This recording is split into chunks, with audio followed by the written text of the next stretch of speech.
Assalamualaikum warahmatullahi wabarakatuh, dan salam sejahtera untuk kita semua. Bagi pesepeda yang menyukai kecepatan, bisa menaikkan kecepatan rata-rata adalah capaian yang membanggakan.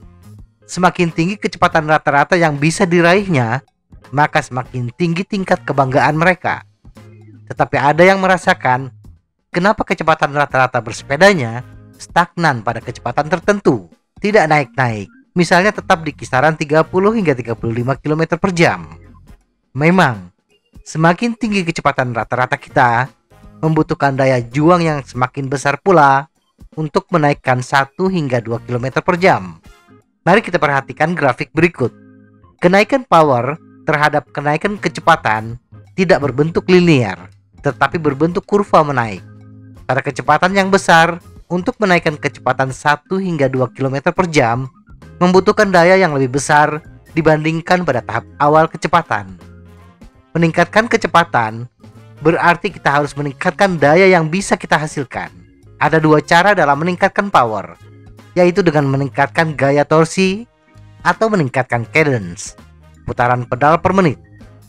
Gaya torsi yang bisa kita hasilkan bergantung sejauh mana kekuatan otot kita, sedangkan cadence sangat bergantung dari kebugaran atau daya tahan pesepeda. Langkah utama untuk meningkatkan kecepatan adalah dengan membentuk daya tahan terlebih dahulu. Setelah itu, baru meningkatkan kekuatan otot. Dengan kata lain, tingkatkan terlebih dahulu cadence kita, baru meningkatkan kekuatan otot. Nah, bagaimana upaya kita untuk menaikkan kecepatan alias menaikkan power? Berikut beberapa latihan yang bisa kita lakukan.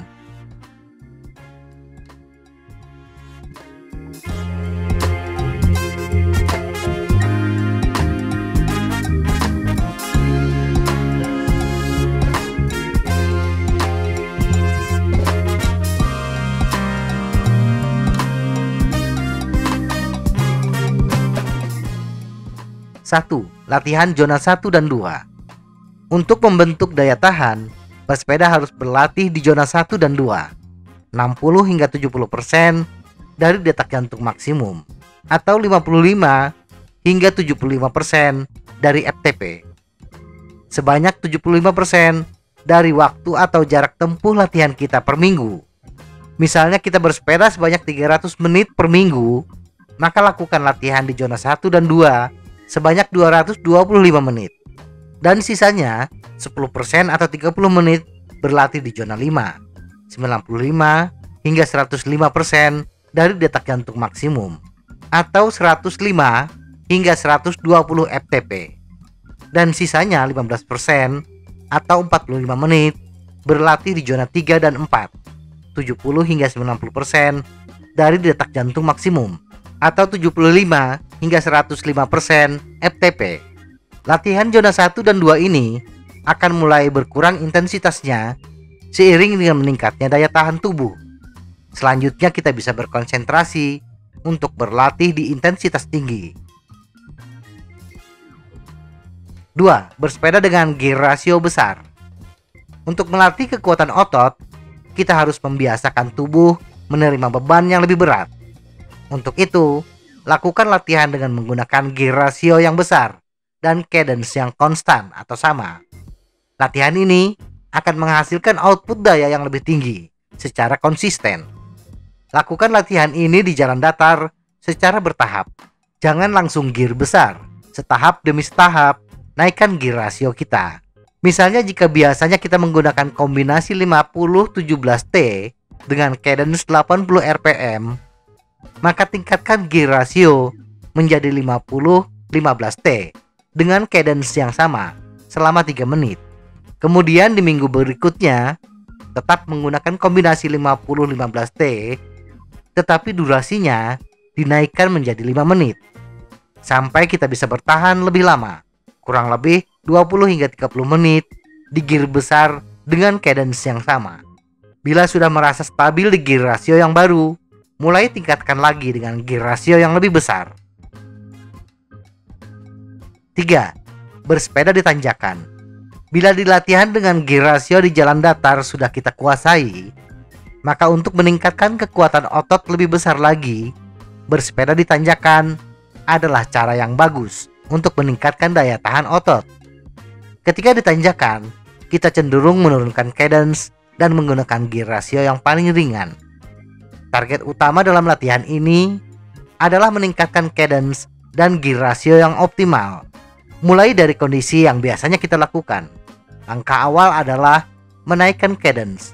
Bila biasanya kita bisa sampai di puncak tanjakan dengan menggunakan cadence 60 rpm dan kombinasi 34-17T, coba naikkan cadence secara bertahap. Misalnya 65 rpm tanpa mengubah gear ratio. Bila kita sudah bisa mencapai puncak dengan cadence 80 rpm, berikutnya coba naikkan gear ratio.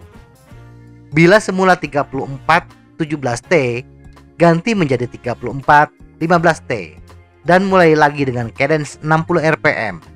Latih sampai kita bisa mencapai puncak dengan cadence 80 rpm. Sebagai selingan, kita bisa melakukan sesi intensitas tinggi dengan melakukan sprint pendek di tanjakan dalam durasi antara 60 hingga 90 detik. Kemudian turun untuk memulihkan diri dan kemudian sprint lagi. Lakukan hingga 12 interval sprint dalam satu latihan. 4. Latihan blok. Latihan blok terdiri dari latihan yang sangat keras selama 2 atau 3 hari berturut-turut, diikuti dengan jumlah pemulihan yang sama. Pemulihan di sini bisa kita berhenti bersepeda atau tetap bersepeda tetapi di zona 1, 50 hingga 60% dari detak jantung maksimum, atau di bawah 60% FTP. Latihan blok ini berfungsi untuk meningkatkan kinerja sistem muskuloskeletal dan kardiovaskular kita. Latihan blok adalah cara yang sangat efektif untuk memfasilitasi proses adaptasi fisiologis dan secara signifikan meningkatkan kekuatan. Dan jangan lupa, kita harus memastikan bahwa tubuh mendapatkan cukup waktu untuk pulih setelah blok latihan.